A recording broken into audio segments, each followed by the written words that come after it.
guys, welcome to the Law Firm Accelerator. Today we have Frances Ross Nolan. Frances, could you introduce yourself?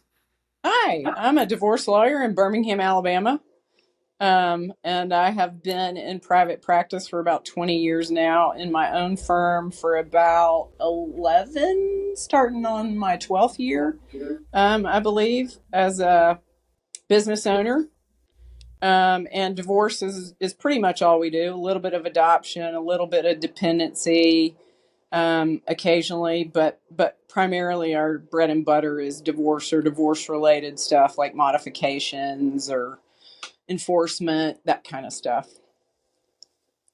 Awesome. So, Frances, why did you decide to open a law firm in the field of family law? And why do you specialize in divorce? Well, it's interesting. I guess I had a midlife career change. I was in my 40s when I went to law school. Oh, I'm 60, almost 66 now. So I have had other forms of, employment in my lifetime.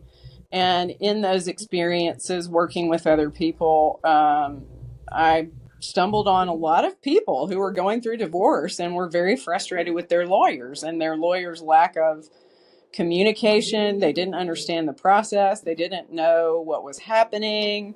They just felt really ill informed, and that made it a very, very, very stressful time in their life, just quadruply more stressful. And I had considered law school earlier in life, and I think it was through the experience of not only my own parents' divorce, but so many people that I came across having bad experiences that I just thought, I can do a better job than that. It's not that hard to communicate. And so I was drawn to that field because it just felt like a place where I could make a difference. makes sense. And so when you say you started this in your 40s, congratulations on that, by the way. That's super cool. Thank you. Um, what was your previous career like, and did that help you once you opened your own law firm?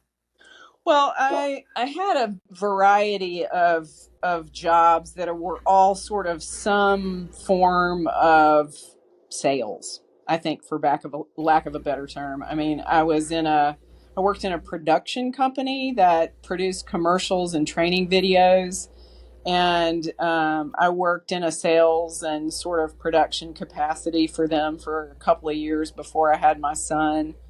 But then I was one of those weirdos that thought if I put my child in daycare, he would be ruined. So I wanted to stay at home with my child for the first few years of his life. So it wasn't until we got him sort of up and running that I started to really ponder what kind of career I wanted to have. And it took a while to figure it out. Even though I had studied criminal justice in college and social science and had considered a career in law at that time, having married a lawyer, I think, was probably the biggest influence that gave me the confidence to pursue law in my mid 40s, which was not uh, not at all free from worry. It was very intimidating to go back to school in my 40s, and to do something as hard as law school was very intimidating. Yeah. Yeah, I'm in my mid 40s. It'll be, it's hard to imagine. But It's a big commitment, especially when you have a family. it was also the most stimulating and exciting thing that I've ever done. I would not change the order I did it in.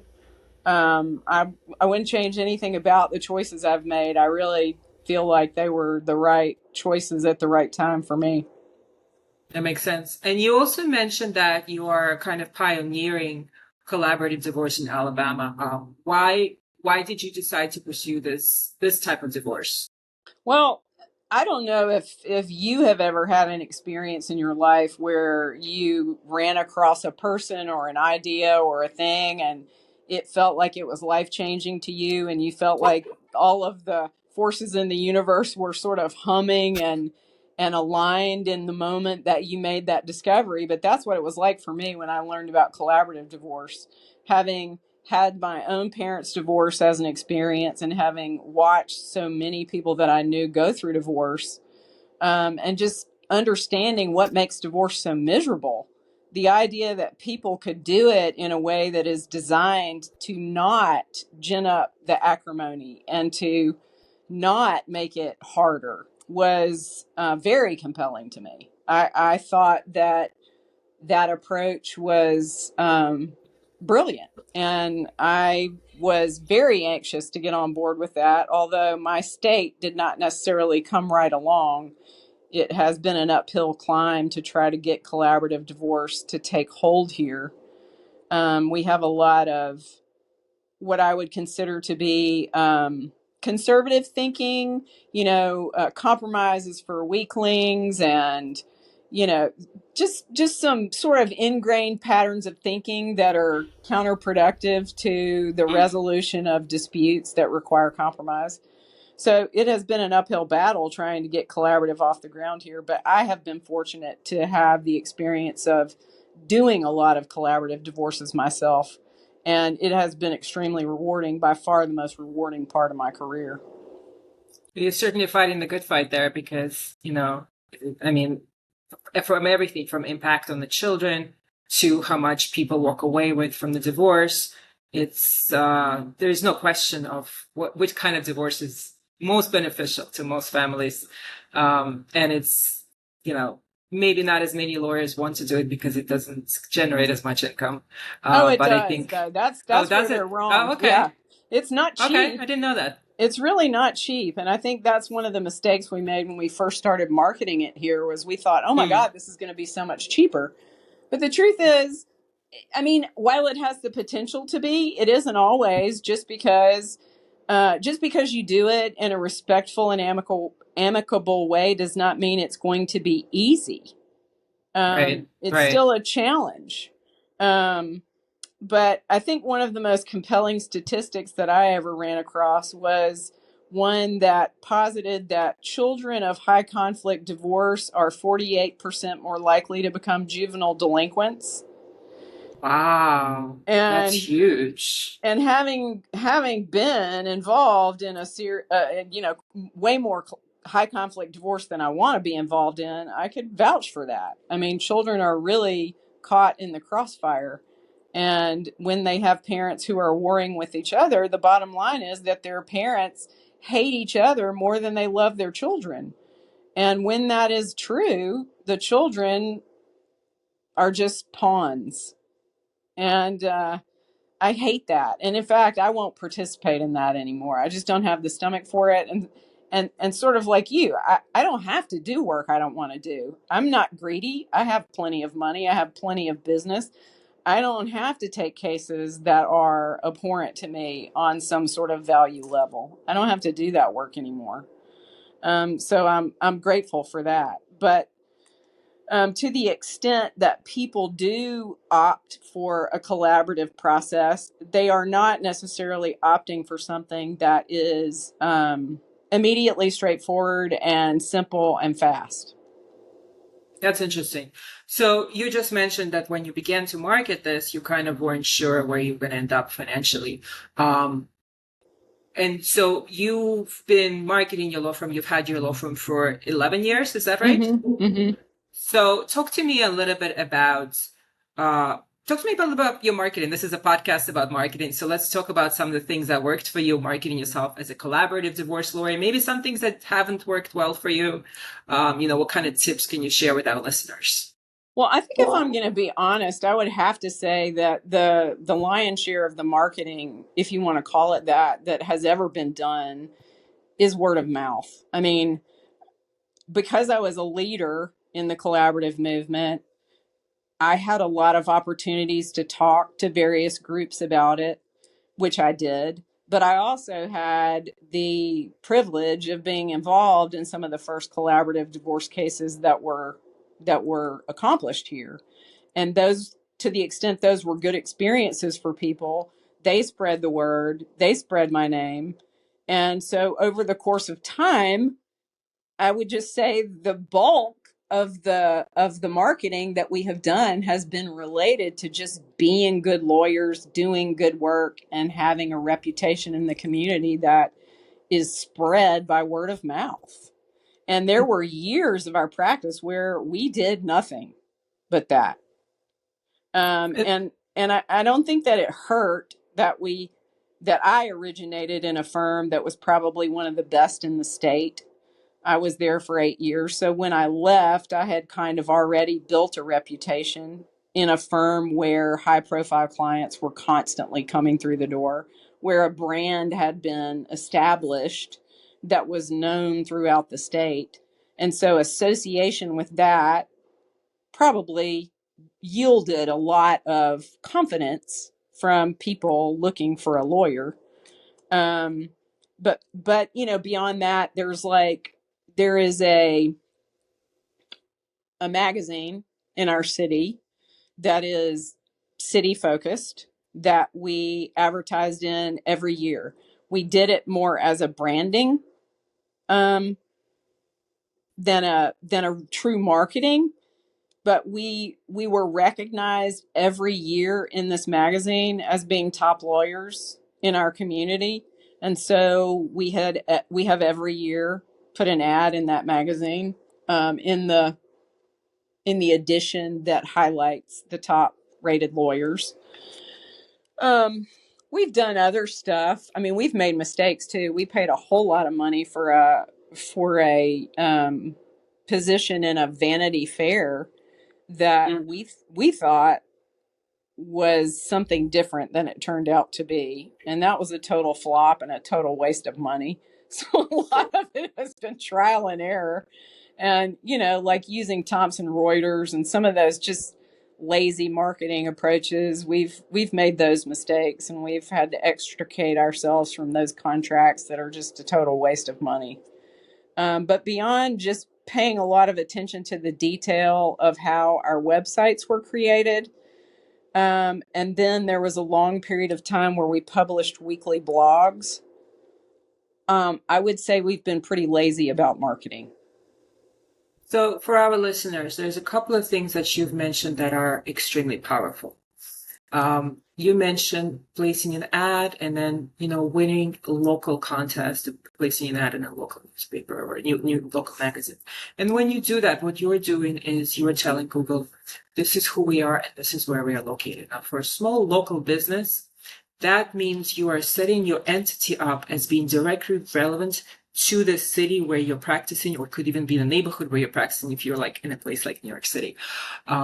And that is extremely valuable for a small business. Now, if you're going to go national will not brand you the same way. And it's not going to pay off dollar per dollar, right? So you are better off being on, Birmingham's best lawyer website than you are being on best lawyers in the US. Yeah. And that is a lesson you learned the hard way.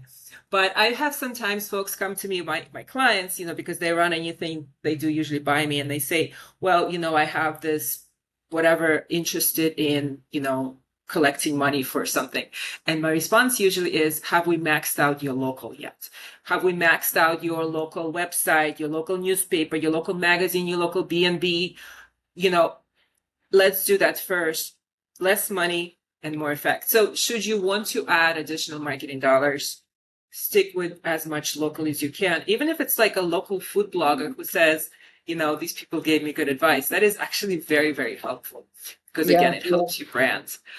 So that's very, very useful. In terms of, you mentioned working with larger organizations and contracts, that's a red flag. Whenever any SEO agency or marketing agency wants a contract, I would be very cautious when proceeding with it. And it's funny, I just spoke with Jason Hennessy yesterday, who is a friend of mine and also owns a marketing agency for lawyers, but he works with much bigger lawyers than I do. So, we're not in direct competition. And I said to Jason, I said, I don't have any contracts. He goes, and neither do I. And the reason why is because we don't need them. If you need to try to lock a lawyer into a contract, you have a problem in your business model. You know what I mean? Mm-hmm. So anytime somebody gives you a contract, I'm not familiar with every single vendor. I'm familiar with a lot of them. I'm not saying it's always bad, but I'm saying be very, very, very careful. And the longer the contract, the redder the flag every single time. Yeah. So Thank you for that. And I always say it in my podcast, worry about don't do those contracts, don't do those commitments. Okay. So we talked a little bit about the kind of marketing that hasn't worked out for you, and you placed an ad in a big national magazine, and we understand why that didn't work. Are there any other marketing venues you've pursued and they were like, oh, this is just not worth it? Probably not. I think the Vanity Fair was for a local edition, but it was still an utter disappointment and a waste of time and money. So I can't think of any other big mistake like that. Well, that's good. You got away very easily. I certainly in my industry there is a lot of like horror stories, and I'm really glad that you haven't experienced one of those. When you talk about networking and building your reputation, what are the methods specifically that you used that other folks can take with them and implement in their own law practice? Well, I am just not going to be like a model speaker on that particular subject because, again, I think word of mouth has been the most powerful thing, which is just focusing on. I mean, here's an example. I think that you can have lawyers who are highly responsive, who are good communicators, who help their clients manage their anxiety, who help their clients understand a process that is inherently foreign to anyone who's not a lawyer. And then there are those who have either a paternalistic attitude, like, I'm not that person's therapist, or it's not my job to worry about this or that. That's not a good use of their resources for me to take time to do this or that for them. My experience has been that to the extent that I focus my energy on being the former kind of lawyer, I am responsive. My clients are not going to go more than an hour generally without hearing from me unless I am tied up in a trial. And in that case, they're going to be forewarned in advance. Like, if you reach out to me tomorrow, I'm not going to be available because XYZ. And I understand that that is not a model that a lot of lawyers want to follow. I have close friends who don't do that and do not see that as a value. But I think my experience has been I treat people the way I would want to be treated. And I know how anxiety invoking it is to be involved in a process that is foreign to you.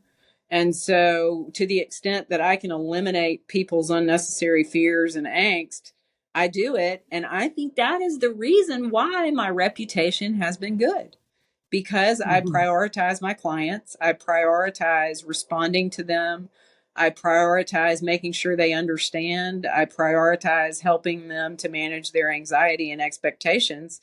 And I think that that makes a difference. That's certainly a unique competitive advantage in your industry. Work with many family law attorneys throughout the country, and it is a rare lawyer who can respond that quickly. It is a different life, and I'm sure you have your systems for when kind of setting your boundaries. But yes, that is very, very unique, and that's something you should emphasize. I would suggest emphasizing that in your marketing because that's not a lot of people, and kind of giving that message on your marketing, that you are extremely responsive. It's quite rare.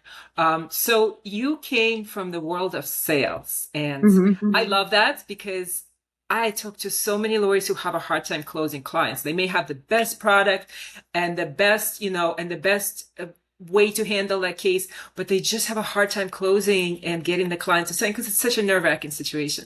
Do you use anything to help you close the right clients that you know you're going to be the best lawyer for? I think it's a question of emotional intelligence. I think that when you're a people person and you know how to read the room, you just instinctively know how to allay people's fears, and that comes across. I'm not trying to be something I'm not. I don't make representations about myself. I feel like that's just wrong. I don't make promises to people that I can't keep. And I certainly don't do anything to build clients' expectations around outcomes that I can't be unilaterally in control of. So my focus is always in just being myself. I'm just going to be honest. I'm honorable. I think maybe that just comes across. But if I don't feel like I jive with somebody, I'm sure as hell not going to sell myself, because if I don't feel like I'm jiving, I'm not going to be my best self in representing them. Um, so I guess it's been a rare instance where I really wanted someone to hire me that they didn't. Mhm. You know, I speak to a lot of successful people, and I define success as someone who is not only financially secure, but also very happy with their job and their life in general. Mm-hmm. And so I speak to a lot of lawyers who are genuinely happy, genuinely in a good place in their life. And over and over again, I hear them say, I take the clients that have the good chemistry with. I know the kind of law I want to practice. I only practice that kind of law. And Mm-hmm. it's just it's such a pattern. It works well for me too. You know, I only work with clients I want to work with, and I'm probably the happiest person I know. Yeah, for our listeners out there, if you stay true to yourself, I think that matters so much in terms of not just pure happiness, but also getting a really good business going. Because I think, again, like I hear it so much. Um, so thank you for sharing that, Frances. Mm-hmm. So when you are working a collaborative divorce, I Mm-hmm. know that I had a collaborative divorce and things certainly got heated once in a while. Yeah. How do you manage those high conflict situations? What is it that you do to lower the temperature a bit? Well, my general insight about conflict is that miscommunication is often at the core of conflict, and that sort of pulls back to people not feeling heard, or we haven't necessarily yet uncovered what the real issue is. Um, for example, there's a concept in the in the law as it relates to negotiation where you can be in a positional bargaining kind of dispute, and in that instance, what you are arguing about are sort of high level, big idea kind of concepts that really may not have anything to do with what's actually driving the conflict itself. Like, let me break it down into an example. So there's a concept of legal custody in divorce, and for some people legal custody means one thing, and for other people it means another.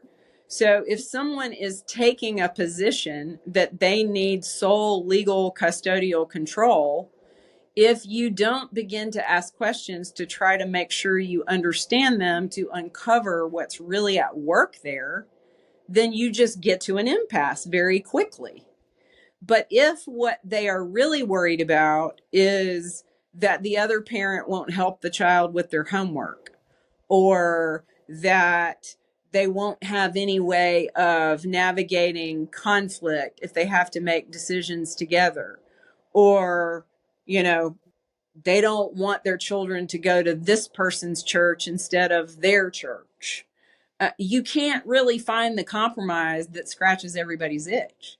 You got to keep digging until you figure out where is the conflict really. If you keep it at a high level, you're just going to stay stuck. And these are skills that collaborative training gives you. And my experience has been that one collaborative training doesn't really get you very far.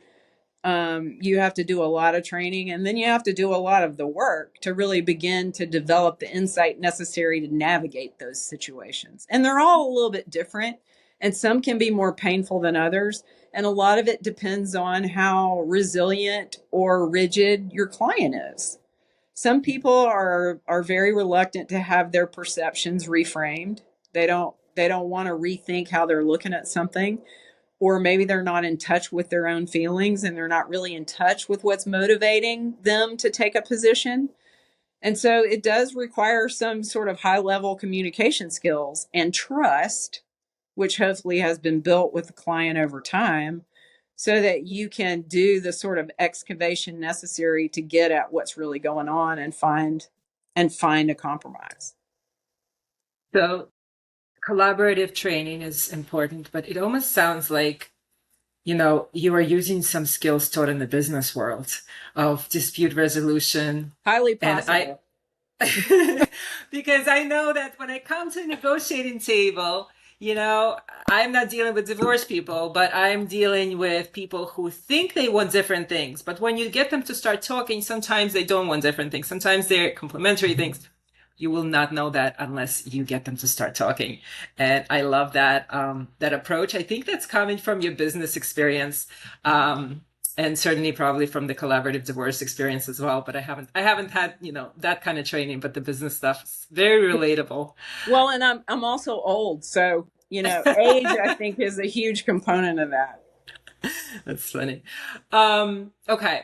So you are, yeah, I'm sorry. So tell me a little bit about uh, what your favorite type of client is. So give me a favorite client story. Maybe something that you really feel like you've made an impact in their life. Well, my favorite client is someone who is has some self-awareness, and is capable of being a partner in their own solution finding, that over time I can develop a sense of having empowered. There's a lot of disempowerment that occurs in marriage over time. Some of it is intentional, and some of it is just a function of the patterns of relationship that develop over time. But oftentimes people come into the divorce process demoralized, low self-esteem, a sense of failure, just a lot of negative self-talk. And I can't even count how many clients tell me that they experience my assistance as more like a therapist than a lawyer, which I consider the highest compliment. And I remind them that I'm a counselor at law, because I'm not a therapist. I don't have therapist skills. I'm way more directive. I'm way more direct.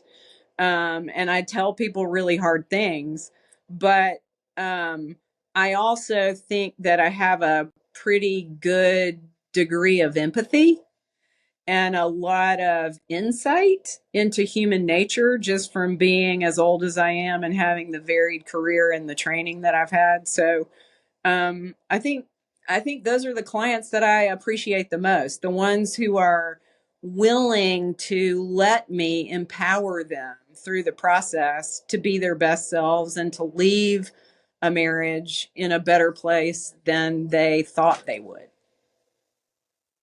Well, I wasn't planning on going there, but I'm curious as a woman and as a lawyer, has your experience been that marriage is still disempowering to women? Are the people who are coming in who are, who don't have that kind of power, is it still women mostly? It is. It's not exclusively, though. I have definitely represented men who I would describe in that exact same fashion. Um, but I'm in the South, and we're in the Bible Belt, and there's still a lot of backward thinking about how the Bible disempowers women and empowers men, and men are supposed to hold you under their thumb. And so there's a lot of abuse that occurs under that structure. And so, yes, I've had a number of clients who come out of that reality and need a lot of help to just reorganize their thinking about themselves and how the world should look at them. Yeah, I think we like to pretend that that's not happening anymore, and we like to think that's happening in different parts of the world, but it sounds like it's still, it's still prevalent, We and wouldn't we have still have a lot of work Trump. to do. We would not have Trump if it wasn't true all over the world. I mean, I've called Trump the man who has Alabamified our country. I mean, he wants to take us back into the dark ages, Yeah. as it relates to women. So, it's not just here. Yeah. Yeah, yeah. No, I agree with you. I totally agree with you. I hear you. So what's next for you? What's next for your law firm? Where are you looking to grow? Well, I sort of feel like I'm in the sunset of my career. I am not winding down yet, but I sort of have my eye on um, sunsetting out in the next 5 or so years. So really just kind of maintaining what we've built and trying to maximize the opportunity to assist people who are not engaging in high conflict divorce is the focus of the last 5 years of my practice. I really, really feel like everybody should do what they are best skilled at doing. And that is probably clearly my better skill set to help people who don't want to be in a courtroom. I mean, can I litigate a case? Sure. But I don't like it. I don't like watching people go through that. I don't necessarily trust judges to always get it right. And so my focus is in trying to build a practice that is exclusively conducted outside of the courthouse. Certainly sounds like you got yourself a good business model and a good setting for a career. Francis, thank you so much for joining me today. I really appreciate it. Do you have any last words of wisdom for aspiring law firm owners out there or for other law firm owners? Be yourself, Yeah, yeah. That's the only person you really can be anyway, right? It's not like you have much choice. right? You're going to fail. You're going to fail at anything else. Yeah, So, might as well yeah, just embrace it. All right, that's stick right. around. We're just going to finish the upload. Thanks for joining us, guys.